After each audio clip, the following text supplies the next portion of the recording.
So from my ultra running experience, I feel like there's two aspects to like an ultra. There's the physical side and then there's the mental side. And the thing is that you can negotiate with your mind. Like if things get hard in a race, you can get yourself out of a slump, or you can have people to talk you out of like the mental pain cave. But then with the physical side, there's no negotiating with your body, bro. Like if you break a leg, you're not coming back from that. If you get robbed though, you're not coming back from that. You just have to like stop the race. Yeah, well, that's just like your opinion, man.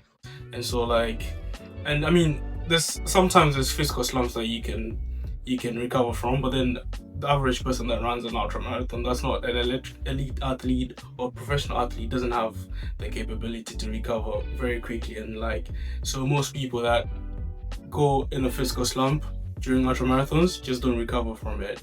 And I've run about five ultra marathons now. I've 300 milers, a 70 miler, and I've also done like a couple 50 milers. I love it. I'm addicted to it. I don't know anything else. And so today we're gonna be talking about all the mistakes and all the stupid things that I've done in ultras, so that you guys don't have to do it when you try running ultra marathons.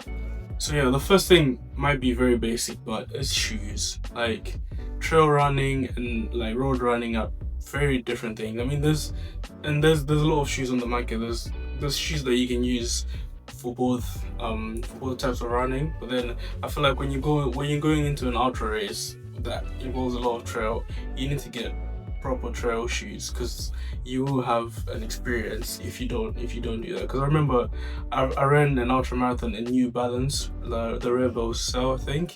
The ones they're a good running shoe. I'm not coming for them, but then like when it's slippery and it's winter and it's muddy everywhere, you don't want to be running in New Balances, bro.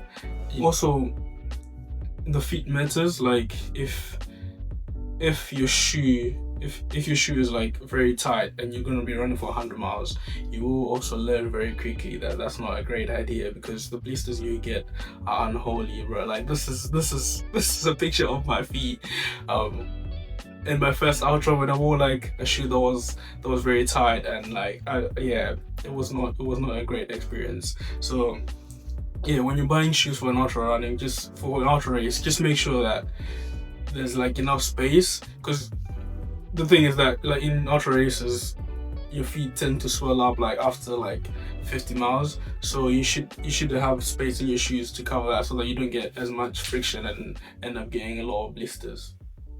So the second thing you want to be worried about is your rest pack. So that bag that you carry on your back, you need to make sure that it fits your bag and it fits your bag properly. And because I remember the first time I ran an ultra marathon, I had a school bag. I had a Nike school bag, and I don't understand. I don't know what's going on here. It's lost the plot. It's completely lost the plot. And when that race ended, I was in pain. I had like a big mark on my lower back from all the chafing, and it's because the bag had so much movement. Even when I tightened it up, it still moved a lot. So like, yeah, that was a bad decision there. So the thing I'm going to talk about is GPX files.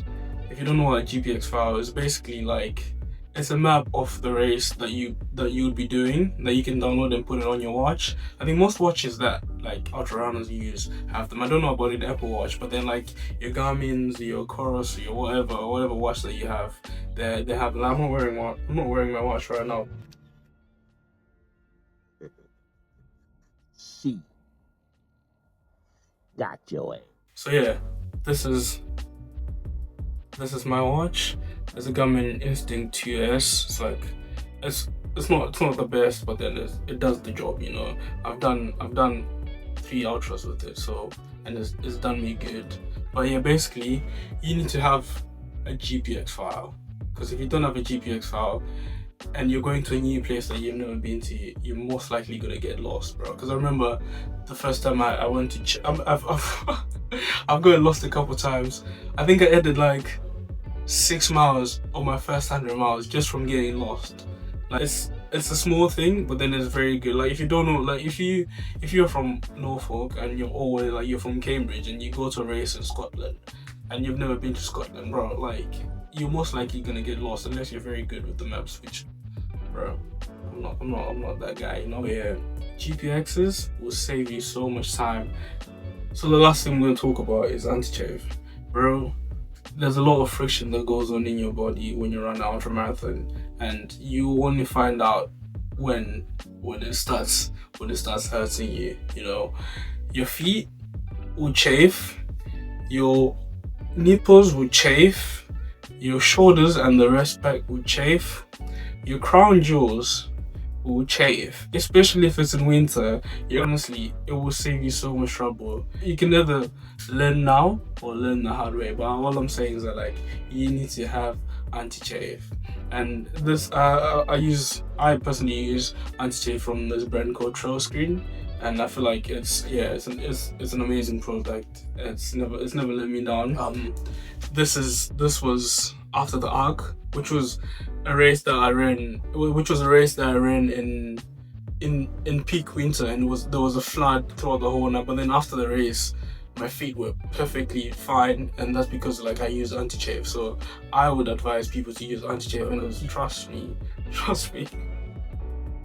you don't want to chafe in certain places, because it's just painful. It makes the whole experience like unbearable. And yeah, so yeah, that's the video done, bro. If you guys enjoyed that video and you want to see more videos, subscribe.